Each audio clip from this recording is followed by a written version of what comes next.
Do you want to know why most of our clients used to struggle to control their eating before they started with us? One, all they were concerned with was just going all in on any diet approach. Two, they were more concerned with figuring out the best meal plan instead of talking about actual eating behavior strategies. Three, they always talked about the nitty gritty of food quality instead of shifting the discussion to food quantity. And they finally never considered how much stress, hunger awareness, and their overall relationship with food plays into how they approach their eating on a day-to-day basis. What's up, y'all? I'm Blake Denny with Unlimited Training Systems here in Knoxville, Tennessee. And today's video, I'm going to break down 4 things you need to consider to get control of your eating now and have it actually sustain into the long term. The first thing that many of our clients used to struggle with was the concept of having to feel like they had to go all in. This happens in fitness too, and feeling like you have to do 5 workouts per week instead of just starting with maybe walking. And it happens in nutrition quite a bit. And a lot of times it looks like this. Many of our clients used to think that the only way to lose weight was to cut out all carbs or to go on a very strict day-to-day diet or to eat only 5 meals per day, or maybe it was simply restricting all of the foods that they had come to love. And the problem with going all in is it usually means at some point you're going to be all out. And even if you create change with that very idea of, okay, I went all in, I had big weight loss, it is very hard to sustain because you never actually created eating behaviors that then can last well into the future. And so when we have conversations with our clients, we shift to, okay, what does the smallest step look like now? What is the next step and the next step? Basically tipping over dominoes until we now have an ability to look at many different habits, behaviors, because we didn't go all in from step 1. And so what would that look like right now?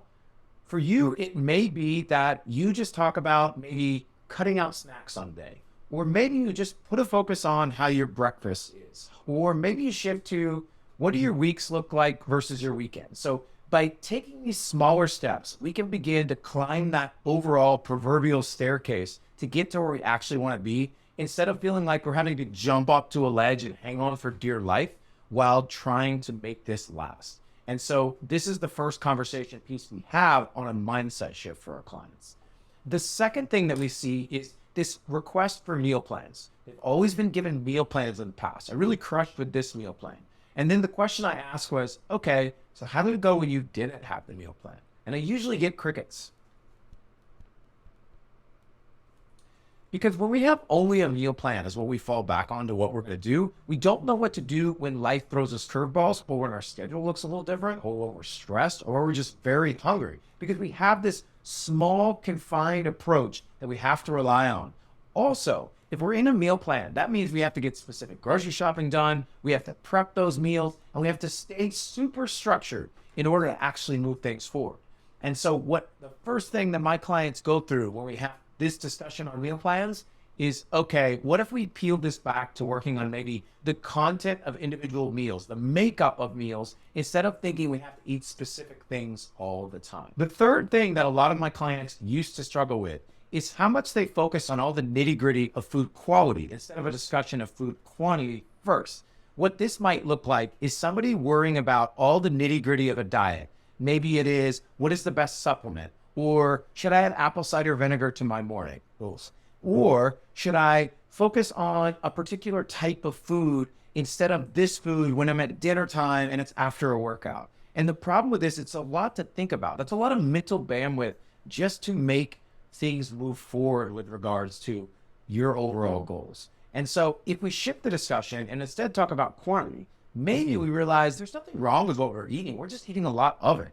Or maybe we find that we're just snacking throughout the day and we're actually holding ourselves back from all of these different calories we're sneaking in at all these different points of the day due to a lot of things such as stress, hunger, boredom, etc.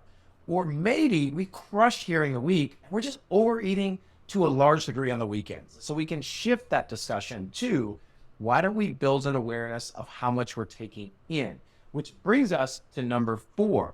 The thing that many of our clients used to struggle with is they had zero awareness of when they ate due to stress versus when they ate due to boredom, or when they ate just purely out of habit.